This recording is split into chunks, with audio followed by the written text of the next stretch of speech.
Hello সবাইকে, শব্দবৃক্ষের vocabulary class 1-এ সবাইকে স্বাগত। আজকে আমরা নতুন 10টি শব্দ শিখব। তো শুরু করা যাক।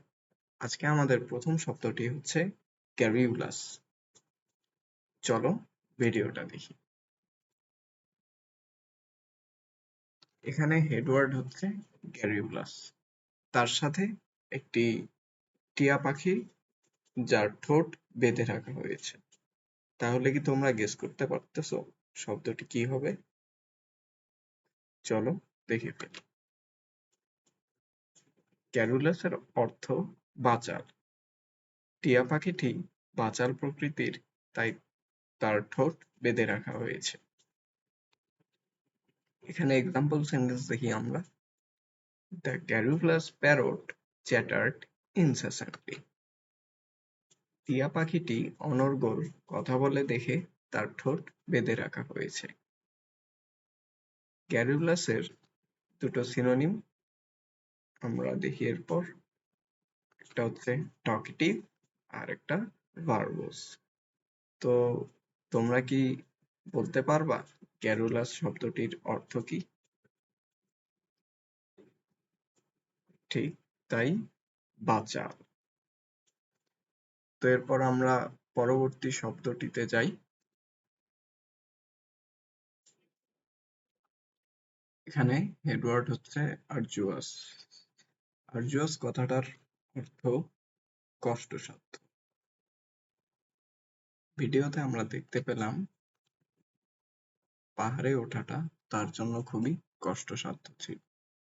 Hiking up the hill was arduous for হিম।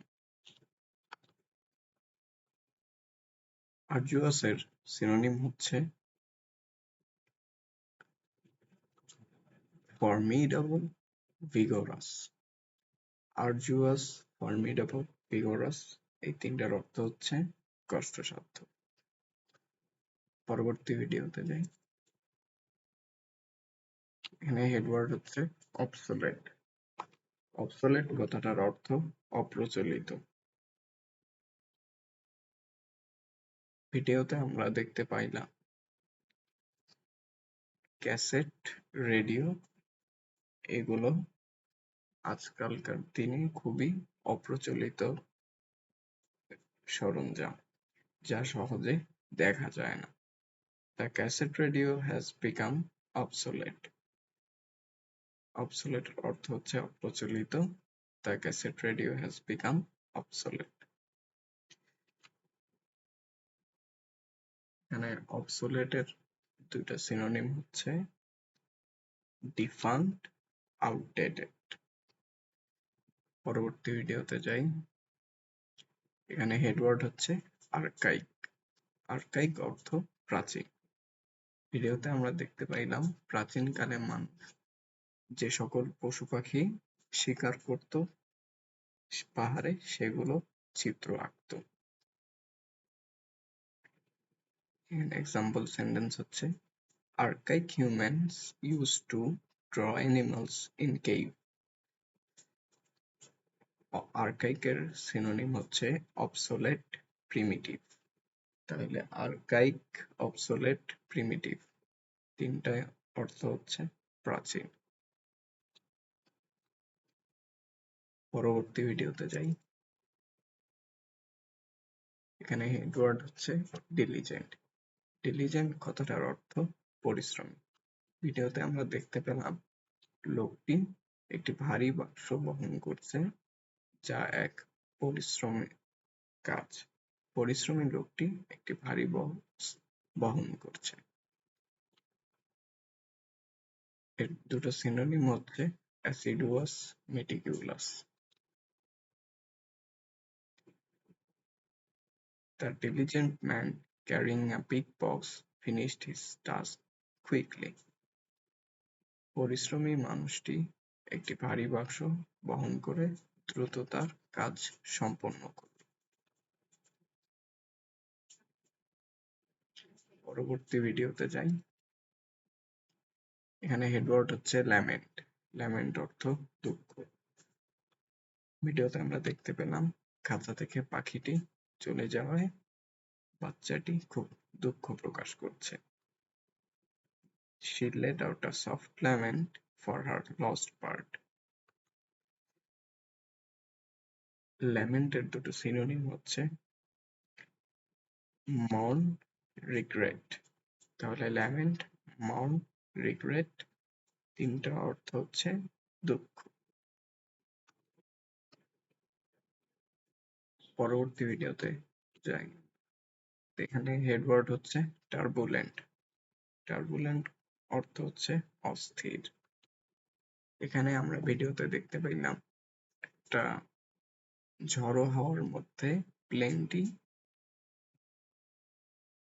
অস্থির ভাবে চলাচল করছে। তো এখানে এক্সাম্পল সেন্টেন্স হচ্ছে The plane experienced a turbulent flight. বিমানটি আকাশে বিচরণকালে অস্থির আবহাওয়ার সম্মুখীন হয়েছে। টার্বুলেন্টের দুটো সিনোনিম হচ্ছে স্টর্মি, chaotic। পরবর্তী ভিডিওতে যাই। এখানে এডওয়ার্ড হচ্ছে ফেকান্ড। ফেকান্ড অর্থ ফলপ্রসূ। ভিডিওতে আমরা দেখতে পেলাম গাছটিতে প্রচুর পরিমাণে ফল ধরছে। তো তাহলে আমরা গাছটিকে বলতে পারি একটি ফলপ্রসূ গাছ, বা যা কিছু দ্বারা আমরা খুব ভালো ফলাফল পাই তাকেই বলা হয় ফলপ্রসূ। The fecund soil produced a bountiful harvest. এখানে মাটিটি অনেক ফলপ্রসূ হওয়ায় আমরা গাছটি থেকে অনেক ফল গ্রহণ করতে পারছি। The fecund soil produced a bountiful harvest.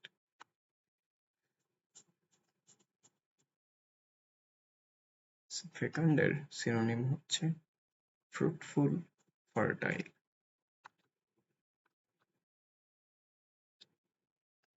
এখানে হেডওয়ার্ড হচ্ছে পাগনেশিয়াস। পাগনেশিয়াস অর্থ লড়াই প্রিয়। আমরা সকলেই জানি ব্রাজিল আর আর্জেন্টিনার ম্যাচ খুবই লড়াই প্রিয় হয় বা পাগনেশিয়াস হয়। একে অপরকে প্রতিদ্বন্দ্বিতার মধ্যে ম্যাচটি সকলেই আমরা উপভোগ করি। পাগনেশিয়াস। The Brazil versus Argentina match is always pugnacious. তাহলে আর্জেন্টিনা বনাম ব্রাজিলের খেলা সবসময় লড়াইপূর্ণ হয়ে থাকে। পাগনেশিয়াসের সিনোনিম হচ্ছে ডেফিয়েন্ট, হস্টাইল। পাগনেশিয়াস, ডেফিয়েন্ট, হস্টাইল এগুলোর অর্থ হচ্ছে লড়াই প্রিয় বা শত্রু ভাবাপন্ন। নেক্সট ওয়ার্ডে যাই। পরের ওয়ার্ড হচ্ছে অ্যাকসেন্চুয়েট। অ্যাকসেন্চুয়েট অর্থ লক্ষণীয় করা। ভিডিওতে আমরা দেখতে পেলাম মার্কারটি অ্যাকসেন্চুয়েট কথাটিকে হাইলাইট করছে বা লক্ষণীয় করছে। তো আমরা বলতে পারি অ্যাকসেন্চুয়েট অর্থ লক্ষণীয় করা। The bright marker will accentuate the main topic. এখানে ব্রাইট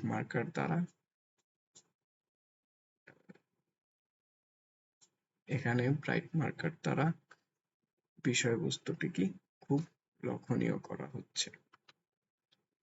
অ্যাকসেন্চুয়েটের সিনোনিম হচ্ছে এমফাসাইজ, হাইলাইট। তো ধন্যবাদ সকলকে। আজকে আমরা মোটামুটি 10টি ভিডিও কন্টেন্ট থেকে 30টি নতুন শব্দ শিখতে পেলাম। তো তোমাদের কাজ হবে এই ভিডিওটা বারবার দেখা এবং নতুন ভোকাবুলারি চর্চা করা। আর আমাদের ওয়েবসাইটে ভিজিট করে তোমরা নতুন ভোকাবুলারিও শিখতে পারো।